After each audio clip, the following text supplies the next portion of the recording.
Hello दोस्तों, स्वागत है आप सभी का आज के हमारे इस वीडियो के अंदर।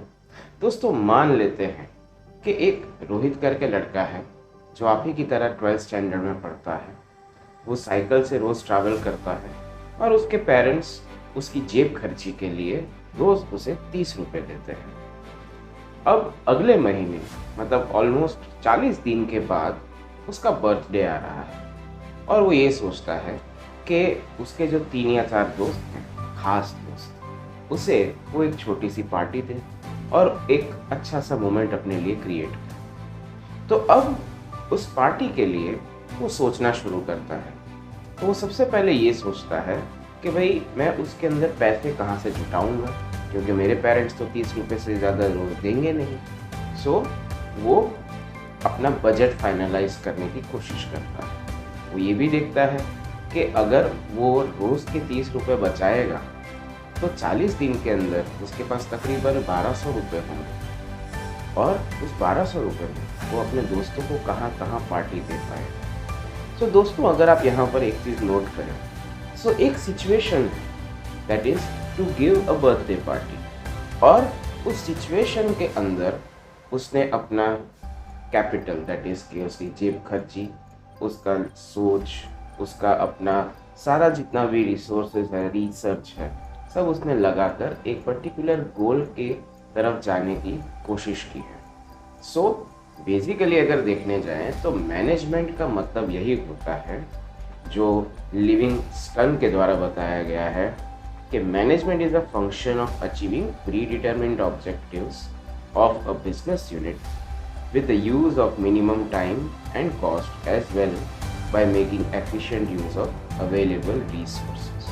मतलब कि आपके पास जो resources हैं उसका उपयोग करके कम से कम समय और cost के साथ आप पहले से डिटरमाइंड ऑब्जेक्ट को अचीव कर सकते हैं। तो जैसे रोहित का प्री डिटरमाइंड ऑब्जेक्ट यहाँ पर क्या हुआ, उसकी बर्थडे पार्टी हुई। उसके पास अवेलेबल रिसोर्सेज क्या हुए कि भाई उसके पास जो थोड़ा बहुत रेस्टोरेंट्स का या फिर कोई जगह का इंफॉर्मेशन हो और उसका पैसा हो।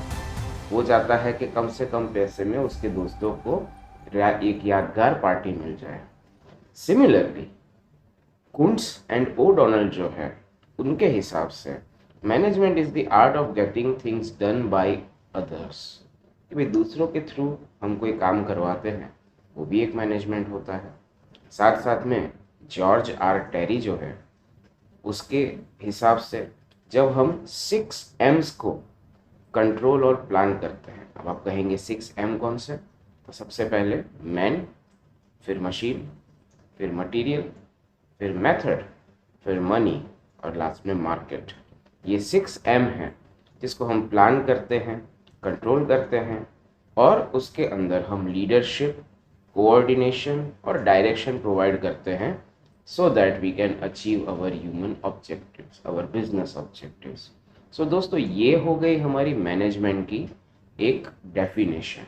अब जैसे हर इंसान का अपना एक नेचर होता है, उस तरह से मैनेजमेंट जो है उसका भी अपना कुछ बेसिक नेचर है। जैसे सबसे पहले, it is a universal process. ये एक ऐसी प्रोसेस है जो मैनेजमेंट का हर इंसान ज़्यादा या कम तरीके से हर जगह पर इस चीज़ को करता है। तो जैसे रोहित ने जो बर्थडे पार्टी प्लान की, वो भी मैनेजमेंट का ही एक टाइप हुआ। दूसरी उसकी नेचर है that is goal oriented activity. आप मैनेजमेंट करते हैं, आप कोई पर्टिकुलर सोच के साथ, आप एक पर्टिकुलर गोल के साथ मैनेजमेंट करते हैं। So management is a goal oriented activity. Third, it is a group activity, because आप अकेले तो कुछ मैनेज नहीं करोगे ना, आप अपने साथ एक टीम होगी जिसको आप अपने जो भी प्री डिटरमिन्ड ऑब्जेक्टिव्स हैं उनको साथ में लेकर चलेंगे। So it is a group activity, it requires more than 2 people all the time. The fourth one is the continuous process. जैसे हम लोग आगे सीखेंगे कि मैनेजमेंट के अलग अलग फंक्शंस होते हैं और हर एक फंक्शन में मैनेजमेंट जो होता है वो कहीं ना कहीं उस प्रोसेस के अंदर चलता ही रहता है। इवन आपका कोई प्रोजेक्ट कंप्लीट हो भी जाए तो भी नेक्स्ट प्रोजेक्ट के लिए प्लान करने के अंदर आपका ये प्रोसेस चलता रहता है। तो management is a continuous goal oriented process. पांचवा, it's a human process, because management के नाम में ही मैन है, right? So it is bound to be a human process. यह इंसानों द्वारा किया जाता है और इंसानों के लिए किया जाता है। सो इंसान जो है वो मैनेजमेंट के सेंटर में होता है। अगर हम छठे नेचर के बारे में बात करें, so it's a decision process. सीधी सी बात है, रोहित को 1000 रुपये में कहाँ पार्टी देनी है, ये एक डिसीजन उसने लिया कि उसको XYZ रेस्टोरेंट के अंदर अपने दोस्तों के साथ पिज़्ज़ा और सैंडविचेस एंजॉय करना है। ये उसने डिसीजन लिया। अगर आपको सुबह लेट हो रहा है तो आप ट्रेन से जाएंगे या साइकिल पे जाएंगे, ये आपने डिसीजन लिया अपने आप को मैनेज करने के लिए। और सबसे लास्ट में, साइंस, आर्ट और प्रोफेशन, ये तीनों का कॉन्फ्लुएंस, ये तीनों का संगम होता है हमारा मैनेजमेंट। ऐसा क्यों? क्योंकि बेसिकली साइंस आपको सिखाता है व्हाट टू नो, कि आपको एक प्रिंसिपल सिखाता है, तो मैनेजमेंट के भी अपने प्रिंसिपल्स होते हैं। आर्ट आपको दिखाता है कि कोई भी चीज़ कैसे की जाती है। सो ऑफ कोर्स मैनेजमेंट आपको ये दिखाता है कि आप लोगों को, अपने रिसोर्सेज को कैसे अच्छे से मैनेज कर पाएंगे।